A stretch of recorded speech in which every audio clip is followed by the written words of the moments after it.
TVN diffuse un programme en direct intitulé. Il s'agit d'un programme au format très courant, dans lequel concourent jeunes et adultes, dans une série de défis, et pouvaient gagner des prix en argent. Au Chili, le spectacle a été considéré comme un succès lors de sa diffusion, bien qu'il n'y ait rien de très inhabituel, surtout quand il s'agit de jeux télévisés. Les gens qui connaissent ce format de programme trouveront même un peu étrange qu'il soit dans cette vidéo.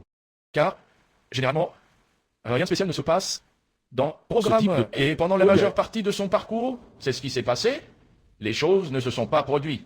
Si étrange, sauf un jour en septembre. Alors que les participants s'affrontaient intensément, le présentateur Jean-Philippe interrompit le programme pendant un match pour donner des nouvelles urgentes. Nous ne voulions rien dire avant de vérifier. Merci d'avoir regardé.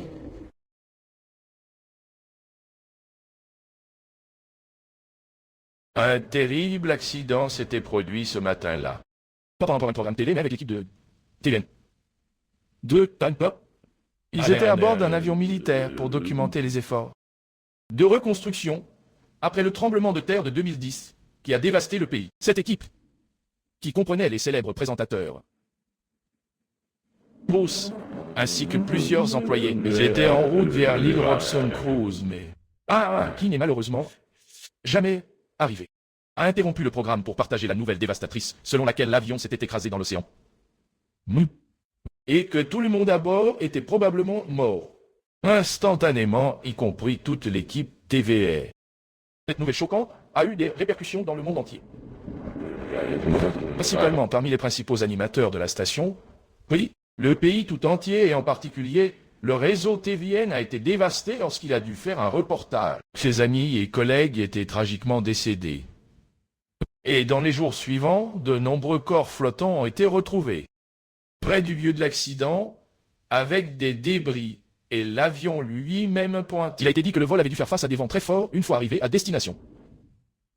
Ce qui a abouti à 2 tentatives de pause infructueuses. Et à la 3e tentative, l'avion a fait un grand virage. Courbe. Mais a fini par tomber à l'eau. Probablement par manque de carburant. L'interruption du programme télévisé a été un moment très triste dans le monde de la télévision. Et la situation est devenue encore plus étrange lorsque les plongeurs qui a enquêté sur l'épave et a découvert que les caméramans du réseau, ils filmaient quelques minutes avant l'accident, capturant des images de toutes les personnes à bord. Ce qui rend la situation encore plus tragique, c'est que personne à bord ne se doutait que dans quelques minutes, ils perdraient tous leurs hommes.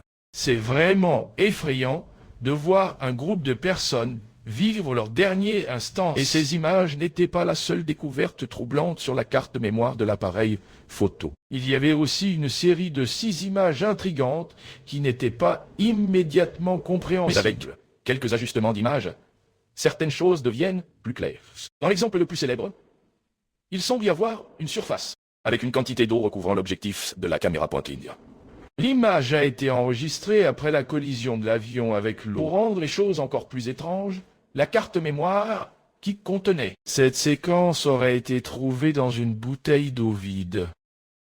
Bien que cela n'ait jamais été prouvé, cela soulève la possibilité que le caméraman Romina Irasaba était vivante et consciente après l'accident et avait pris les photos au préalable avant de placer la carte mémoire dans la bouteille.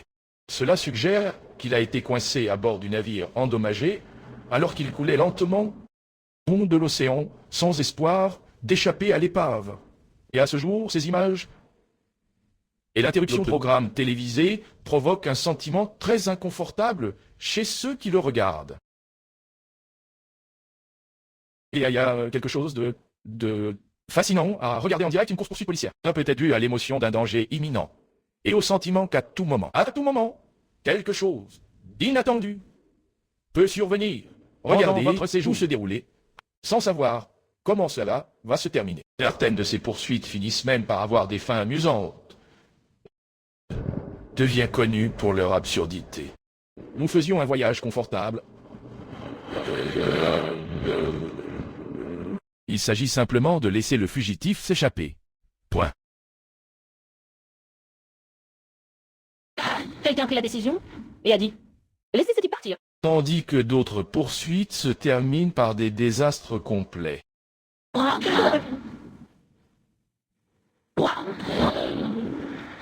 C'est tout à fait. L'exécution. Tout au long de l'histoire des poursuites policières télévisées et des affrontements avec. Il y a eu des moments qui ont choqué et traumatisé les téléspectateurs avec leurs fins troublantes. Les résidents de Los Angeles ont vu leur programmation nocturne interrompue. Pour les dernières nouvelles sur l'impasse qui se développe à Harbour-Furay, impliquant plusieurs commissariats de police fine. Et même s'ils diffusaient des dessins animés pour enfants, la transmission a été interrompue. Daniel Vidian, 40 ans. Il est sorti de son véhicule et a affiché une pancarte. Les organisations de maintien de la santé écrites sont là pour l'argent des vies. Vivez libre, aimez en toute sécurité ou mourrez. Daniel souffrait d'un cancer depuis un certain temps et on lui a récemment diagnostiqué le IAAA. Ces maladies l'amèneraient à avoir un énorme mépris pour les organisations de santé. Et puis, sous les yeux du monde entier, Daniel est entré et monté dans son camion avec son chien, a allumé un cocktail Molotov et y a mis le feu à la voiture. La scène était absolument brutale, mais elle s'est encore pire lorsqu'il est sorti de la voiture. Feu et tout brûlé. Avait vraiment l'intention de mettre fin à ses jours, et il a donc saisi un fusil de chasse. Et suivi son désir, mettant ainsi une fin horrible à sa vie.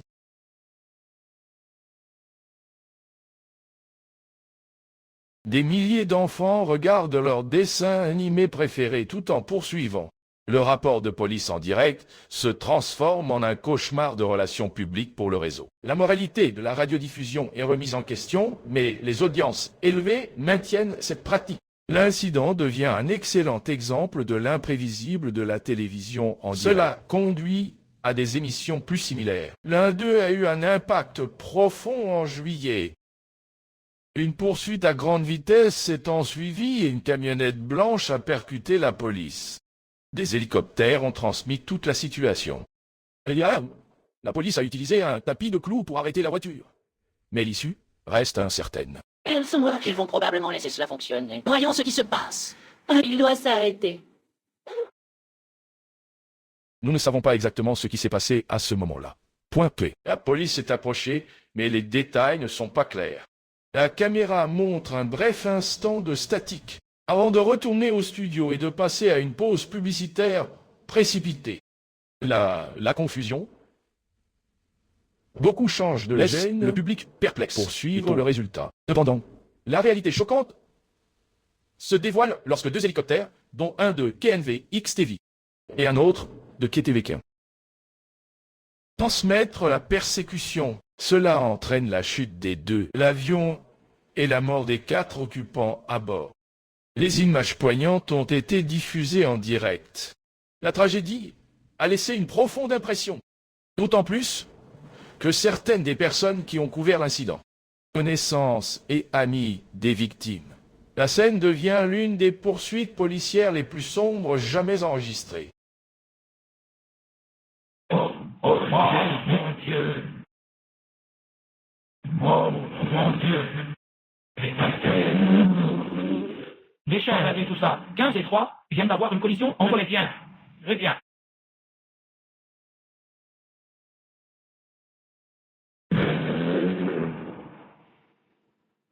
Je pense que c'était Scott. Le présentateur Beto Ortiz ouvre le premier épisode d'une nouvelle émission télévisée intitulée El Valor de la Verdad ou La Valeur. Et à tout moment, l'émission met les candidats au défi de répondre honnêtement à une série de questions, tout en s'attachant à un test polygraphique ponctuel. Le test vérifie ensuite si la personne dit la vérité ou non. Et avec chaque bonne réponse, vous gagnez de plus en plus d'argent jusqu'à ce que vous choisissiez. Pour ne pas en faire plus, les questions deviennent de plus en plus difficiles. Difficiles et embarrassantes et tu restes. Aux côtés de vos proches, ce rend les choses encore plus compliquées. Et dans cet épisode spécifique, nous découvrons le concurrent, Talia Saya Sanchez, 19 ans, employé d'un centre d'appel espérant devenir célèbre avec un spectacle, en compagnie de ses parents et de son petit ami. Ils ont choisi un excellent participant pour présenter le programme. Ruth avait vécu sa vie dans un état de pauvreté et le genre d'argent offert par le programme allait changer sa vie et celle de sa famille. Elle répond honnêtement à toutes les questions. À un moment donné, elle admet qu'elle aimerait être blanche et à un autre, a déclaré à quel point elle était souvent embarrassée. À la manière de ses parents, qui selon elle, alors qu'ils étaient assis directement, le devant avait l'air étrange. Pouvez-vous le faire sentir la tension augmenter à mesure que chaque réponse m'atteindre le cœur de votre esprit, laissant finalement sa mère en larmes. Et la situation devient encore plus douloureuse à partir de là. On lui a demandé si elle était avec son béguin jusqu'à ce que quelqu'un de mieux arrive. À quoi elle a répondu « Oui », avec son petit ami regardant droit devant lui. Et après, les questions sont devenues de plus en plus intrusives. Lutti doit finalement admettre que pour payer ses factures, il travaillait dans une boîte de nuit comme stripteaseur, ce qui était une surprise. Pour tous ses proches qui étaient là, choqués par cette révélation, surtout son petit ami Brian.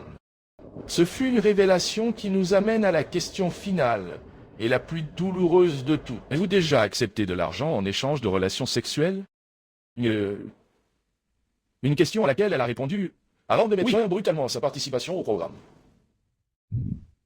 Cette expérience a laissé tout le monde, y compris le public, complètement choqué. D'une part, beaucoup ont applaudi Ruth pour son honnêteté. Mais d'un autre côté, elle a été critiquée pour avoir dénoncé sa famille. Plus précisément ton petit ami. Et cette série de questions gênantes diffusée à la vue de tout le pays. Et cet épisode embarrassant est devenu si populaire que la station a diffusé pendant 12 semaines consécutives. Le programme et Ruth sont devenus instantanément des phénomènes points.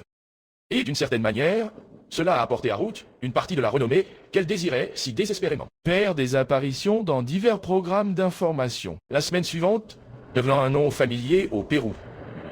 Elle est repartie avec environ des dollars américains en retour perdus. Donc pendant un moment, cela a semblé pénible de divulguer toutes ces informations. Les salles de bain privées en valaient peut-être la peine jusqu'au jour où elle a disparu de nulle part. Rien n'indique que la jeune star ait attiré beaucoup d'attention dans la région où vos proches, qui étaient à vos côtés dans le programme Valor da Verdade, ont animé. Finalement, la police a retrouvé son corps, enterré dans une tombe, le résultat d'une asphyxie. Et clairement, c'était un homicide. Il n'y avait qu'un seul suspect, ton ex-petit ami Brian.